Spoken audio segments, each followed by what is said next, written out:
আসসালামু আলাইকুম সম্মানিত দর্শক মণ্ডলী, আপনারা সবাই কেমন আছেন? আমি মোহাম্মদ শফিকুল ইসলাম আছি আপনাদের সাথে। রাষ্ট্রপতি ডক্টর ইউনূস, প্রধানমন্ত্রী তারেক জিয়া অবশেষে কি গণেশ উল্টে যাচ্ছে, এমনটাই মন্তব্য করেছেন আমাদের কুমিল্লার কৃতি সন্তান নাঈম আলী ভাই। উনি বর্তমানে কোরিয়া থাকেন। মার্শাল্লাহ, ওনার অনেক ফ্যান ফলোয়ার আছে, আপনারা সবাই জানেন। ওনাকে যারা যারা চেনেন তারা দেখতেছেন। উনি বলতেছেন যে এটা কি আদৌ সম্ভব কিনা, বা এটা হলেও কিভাবে হতে পারে। যদি হয় তারেক জিয়া, প্রধানমন্ত্রী, রাষ্ট্রপতি ডক্টর ইউনূস, এরা যদি সম্মিলিতভাবে রাষ্ট্র চালাতে পারে, তাহলে আমি মনে করি অবশ্যই রাষ্ট্রের জন্য কিছুটা ভালো কিছু বই আনতে পারে। তো আপনারা কি মনে করেন সেটা কমেন্টে জানিয়ে যাবেন।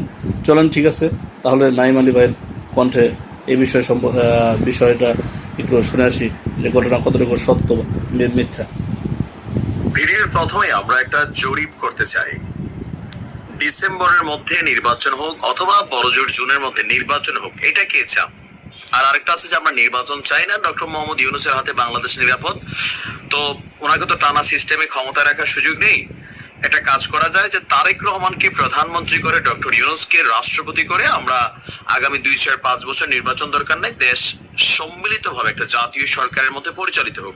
এটা কে কে চান? তাহলে আমরা মোটামুটি বুঝতে পারবো। ইউটিউব এবং ফেসবুকে আপনারা কমেন্টের মাধ্যমে জানাতে পারেন অথবা ভিডিওটা শেয়ার করতে পারেন। কারণ নির্বাচন নিয়ে বিএনপির যে অবিশ্বাসের জায়গাটা, সেটাকে প্রতিনিয়ত আরো বেশি শক্ত পাকাপোক্ত করে তুলছে ডক্টর ইউনূসের সি টিম অথবা এনসিপির বি টিম। এটা আমরা কেন বলছি? কোনো কিছু ছাড়াই ডক্টর ইউনূস 5 বছর ক্ষমতায় থাকেন, রাষ্ট্রপতি পদে থাকেন অথবা তিনি ক্ষমতায় থাকেন। এই যে মামার বাড়ির আবদার, এটাকে আদৌ বলার সুযোগ আছে? নাই। তারপরে বলছে, শুধু বলাতে কি সীমাবদ্ধ না, সেটা রাজপথে নামছে, সেটা মিছিল হচ্ছে, ব্যানার হচ্ছে, প্রোগ্রাম হচ্ছে। প্রশ্ন হচ্ছে এরা কারা? স্পষ্ট অ্যান্সার, ডক্টর মোহাম্মদ ইউনূসের চাহানেওয়ালা।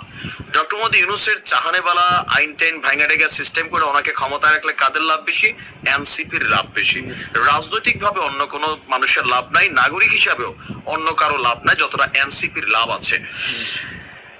গেল কয়েক মাস আগে, সম্ভবত মাসখানেক বা মাস 2 আগে, প্রথম পিনাকিদা একটা ফর্মুলা দিলেন। ঠিক এর পরদিন সার্জিস সেই ফর্মুলার পথে হাঁটলেন যে ডক্টর ইউনূসকে 5 বছরের জন্য ক্ষমতায় রাখা উচিত। পিনাকিদের একটা থিওরি ছিল জাতীয় সরকার একটা গঠন করা, সেই সরকারের মধ্যে তারেক রহমান হবেন প্রধানমন্ত্রী, ডক্টর মোহাম্মদ ইউনূস থাকবেন রাষ্ট্রপতি। এভাবে রাষ্ট্র 3-4 বছর চলবে, বাংলাদেশ অনেক দূর এগিয়ে যাবে। কথাগুলো কিন্তু শুনতে সুন্দর, কিন্তু বাস্তবিকতা হচ্ছে বিএনপির মতন একটি রাজনৈতিক দল অথবা অন্য যারা এনসিপির কথাই ধরেন, ক্ষমতার দিকেই তো ধাবিত হতে চায়। যে কোনো পলিটিক্যাল পার্টি তারা চায় তারা ক্ষমতায় যাবে, দেশকে শাসন করবে, পরিচালনা করবে, ভালো মন্দ হবে, জাতি ভোট দিয়ে আবার তাদেরকে সরাই দিবে। কিন্তু 17 বছর ক্ষমতার বাহিরে থাকা বিএনপি যখন দেখতেছে রাস্তা পুরোটাই ক্লিয়ার, নির্বাচন হলে, তো স্বাভাবিকভাবে বিএনপি চাইবে এখানে একটা নির্বাচন হোক। এই জাতীয় সরকার কাঠামো বিএনপির কাছে পছন্দ হবে না। কিন্তু ডক্টর ইউনূসকে নিয়ে এই পদত্যাগ ইস্যুটা, যেটা অনেকটা বলা হচ্ছে যে পাবলিক সিম্পেথির জন্য এটা এনসিপি অথবা কোন একটা সেকেন্ড পরিকল্পনা থেকে মাঠে আসছিল, কিন্তু কাজে দেয় না এইভাবে। যাই হোক, এরপরে ওনাকে রাষ্ট্রপতি করার জন্য যে দাবি, সেই দাবিটাতে আমরা দেখলাম একটা সংগঠন, এবার আরেকটা সংগঠন সামনে আসছে। ডক্টর ইউনূসকে রাষ্ট্রপতি এবং জনাব তারেক রহমানকে প্রধানমন্ত্রী করে জাতীয় সরকার গঠনের প্রস্তাব দেওয়া হয়েছে। কারা দিল? আপনার রোববার বিকালে রাজধানীর জাতীয় প্রেস ক্লাবের মানিক মিয়া হলে জাতীয় ঐক্য ও সংহতি পরিষদ, এই সংগঠনটা জাতীয় ঐক্য এবং সংহতি পরিষদ আয়োজিত বাংলাদেশের কাঙ্ক্ষিত আগামীর জাতীয় সরকারের রূপরেখার উপর নাগরিক ভাবনা বিষয়ক মত বিনিময় একটা সভা হয়েছে। সেখানে বলা হয়েছে, সংগঠনের যিনি আহ্বায়ক আছেন নাজিমুল হকের সভাপতিত্বে, এখানে বলা হয়েছে যে আপনার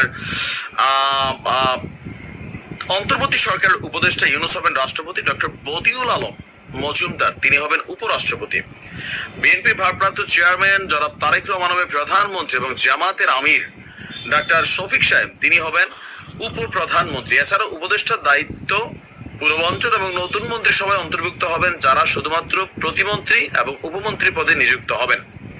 আনুপাতিক হারে বিএনপি 25%, জামাত 20%, এনসিপি 15%, ইসলামী আন্দোলন 5%, বিশেষ গুরুত্বপূর্ণ দল 10%, বাকি রাজনৈতিক দল থেকে 25% প্রতিনিধি জাতীয় সরকারে থাকবে। এনসিপি 15%। বাংলাদেশে একটা সুষ্ঠু নির্বাচন হলে এনসিপি 2টা বা 3টা সিট পাইলেও পাইতে পারে। তো শতাংশের হিসাব করে এটা কোথায় যায়? তার মানে যারা এই আয়োজনটা করতেছে তারাও এনসিপির সি টিম বা বি টিম হিসেবে আমরা ভাবতে পারি, যাদের প্রতি পরিকল্পনা এবং ভাবনার মধ্যে এনসিপিকে একটা বড় স্টেক হোল্ডারের জায়গায় নিয়ে আসা হচ্ছে। জামাতের সাপোর্ট ছাড়া এনসিপি কার্যত বাংলাদেশের ঢাকা শহর এখন ঠিকমতো জায়গা পাচ্ছে না। এমনি ঘুরতে গেলে হাসনাতের সাথে 10টা গাড়ি দেখা যায়, সেটা আলাদা। সার্জিসের সাথে 50টা গাড়ি দেখা যায়, সেইটা আলাদা। কিন্তু লোকাল এরিয়াতে এটা খুবই কনফ্লিক্টেড ইস্যু। শুধুমাত্র হাসনাত বা সার্জিস নাহিদরা যে এলাকা থেকে বিলংস করেন, উপদেষ্টা আসিফরা, ওই হাতে গোনা 4টা-5টা জেলা। কিন্তু তার মাঝখানে হাসনাত এলাকা দেখেন চাচিরা ডাকে বাতিজা লাগ ফাইলে সারে তোমারে চামড়া তুলে নেওয়ার ঘোষণা। আবার আসিফকে স্বৈরাচার, তারপর তার গলার মধ্যে জুতার মালা দিয়ে আগুন ধরাই দেওয়া। এই যে মাহফুজকে সান্ডা পান্ডা, লোকালি জায়গাতেও তারা কিন্তু তাদের অবস্থান আগের মতো নাই।